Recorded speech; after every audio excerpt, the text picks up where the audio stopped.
မင်္ဂလာပါဒီပိုင်းမှာ trap 5 install လုပ်နည်းပြပြမှာဖြစ်ပါတယ် download လုပ်ထားပါဘောเนาะဒါမှမဟုတ်လည်းသူများရှယ်တော့ကူယူပါဒါမှမဟုတ် site မှာတော့ down ခိုင်းပါဘောเนาะ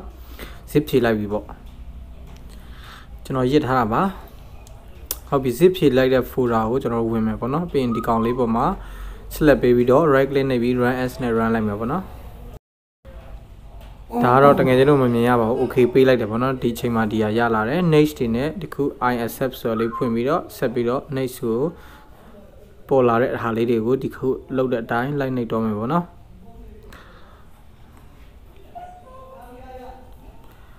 install ပြန်ဆက်နှိပ်မယ်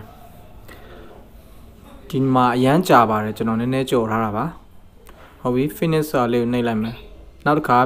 I accept ဆိုလေးကိုပြန်ဖွင့်ပြီးတော့ဆက်နှိပ်တော့မယ်နောက်တစ်ခါ finish ပြန်နှိပ်မယ်ထပ်ပြီးတော့ဒီဟာလေးဖွင့်ပြီးတော့ပြန်ပြီးတော့ဆက်နှိပ်သွားမယ်ပေါ့နော်ဒီခုလောက်တဲ့အတိုင်းဟုတ်ပြီ finish ပြန်ဆက်နှိပ်မယ်ဒီတစ်ခါဒီပေါက်ကြလာရင် okay ပေးလိုက်မယ်နောက်တစ်ခါ finish ပြန်နှိပ်မယ်ဟုတ်ပြီဒီတစ်ခါ automation manager ကိုကျွန်တော်တို့ install လုပ်ထားဖို့လိုတယ်အဲ့ကောင်လေးကိုဖွင့်လိုက်မယ်ပေါ့နော်ခေါ်လိုက်ပြီ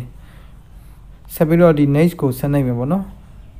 ဒီခုကျွန်တော်လောက်သွားတဲ့အတိုင်းလိုက်လုပ်လိုက်ပါဘောနော်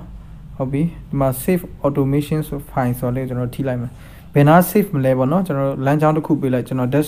document ထဲမှာကျွန်တော် save မယ်ပေါ့နော် okay ပေးလိုက်မယ်ဟုတ်ပြီဒီလိုရပြီဆိုရင်ကျွန်တော် minimize ခဏလုပ်လိုက်မယ်ထပ်ပြီးတော့ဒီ zip file ထဲကကျွန်တော်ဒီကောင်လေးကို zip ဖြည့်လိုက်မယ်အဲ့တော့ဒီ key chain လေးကိုကျွန်တော် run as နဲ့ run လိုက်မယ်တကယ်လို့မြင်ရမှာမဟုတ်ဘူး okay ပေးလိုက်ပြီဒါဆိုရင်ဒီဟာပေါက်ကြလာပြီဟုတ်ပြီဒီပေါက်ကြလာပြီဆိုကျွန်တော်တို့ trap 5ဆိုတဲ့ version လေးကိုရွေးချယ်ပေးမယ်ပေါ့နော်ရွေးချယ်ပြီးတော့ပြီဆိုရင်လက်ရှိကျွန်တော်ဒီကောင်လေးကိုဆက်နှိပ်လိုက်တယ်နှိပ်လိုက်တယ်ဆိုရင်ဒီအောက်မှာဒီစာသားလေးမြင်ရပြီပေါ့နော်ထပ်ပြီးတော့ဒီနေရာလေးကိုပြန်နှိပ်လိုက်မယ်နှိပ်လိုက်မယ်ဆိုရင်သူ့အပေါ်မှာဒီကုတ်လေးကျလာပြီပေါ့နော်ဟုတ်ပြီဆက်ပြီးတော့ဒီအောက်ကစာသားလေးမှာကျွန်တော်ပြန်နှိပ်လိုက်မယ်ဟုတ်ပြီနှိပ်တဲ့ချိန်ကျရင်စောစောကျွန်တော်တို့save automation file ကိုတောက်ယူရမှာဖြစ်တဲ့အတွက် document ထဲမှာကျွန်တော်တော့ရှာတယ်ဟောဒီကောင်လေးကိုတွေ့ပြီးအဲ့ကောင်လေးကိုထိပေးလိုက်မယ်ထိပေးလိုက်တဲ့ချိန်စာသားပြောင်းလာတယ်နောက်တစ်ခါဒီညပြန်နှိပ်ပေးလိုက်မယ်ကျွန်တော် zoom ဆွဲပြတာပေါ့နော်ဟုတ်ပြီဒီအောက်ကဒီကောင်လေးကိုပြန်ပြီးတော့ set ထိလိုက်မယ်ဒီတစ်ခါတော့ local disk လမ်းကြောင်းပေါ်မှာကျွန်တော်တင်လိုက်မယ်ပေါ့နော်ဒီ trap file ဆိုတဲ့ဟာလေးကို save လိုက်ပြီဟုတ်ပြီဒီခုအနေထားလေးမြင်ရမယ်ပေါ့နော်အဲ့ဒါပြီးတော့ရင်ကျွန်တော်တို့ဘာဆက်လုပ်ရမလဲဆိုရင်စောစောကminimize လုပ်ထားတဲ့ကောင်လေးကိုပြန်လာတယ်ပေါ့နော်လာပြီးတော့ next ဆက်နိုင်မယ်ပေါ့နော်ဒီတစ်ခါဒီ load automation file ဆိုတာလေးကိုကျွန်တော်အတက်တွင်းဖို့အတွက်အကောင်လေးကိုထိလိုက်တယ်နောက်ဆုံးတင်ထားခဲ့တဲ့လမ်းကြောင်း local disk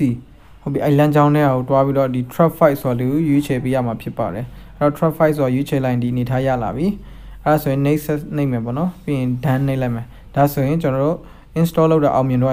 ဖြစ်ပါတယ်ဒါတွေအကုန်ပြန်ပိတ်လိုက်ပြီပေါ့နော်ဟုတ်ပြီဒေါတစ်ခုနဲ့ဖွင့်မယ်ပေါ့နော်ကျွန်တော်လက်ရှိ miscrack လေးကိုအလွယ်ဖွင့်လိုက်မယ်ပေါ့နော်ဒီ F8 ထဲကနေပြီးတော့ကျွန်တော်ရှာမယ်ပေါ့နော် trap file ဆိုတော့ TR ဆိုပြီးတော့ရိုက်ရှာလိုက်တယ်ဒီမှာအများကြီးပဲဒီထက်အကုန်လုံးတုံးလို့ရပါတယ်အဲ့ဒီထဲနေပြီးတော့ကျွန်တော်ဥပမာတစ်ခုအနေနဲ့ဖွင့်ပြမယ်ပေါ့နော် show ကြည့်လိုက်တော့အမှဟုတ်ပြီဒီကောင်လေးရွေးချယ်လိုက်ပြီဟုတ်ကဲ့ပါကျေးဇူးအများကြီးတင်ပါတယ်ငါကမရမျိုးဆောင်ရဲ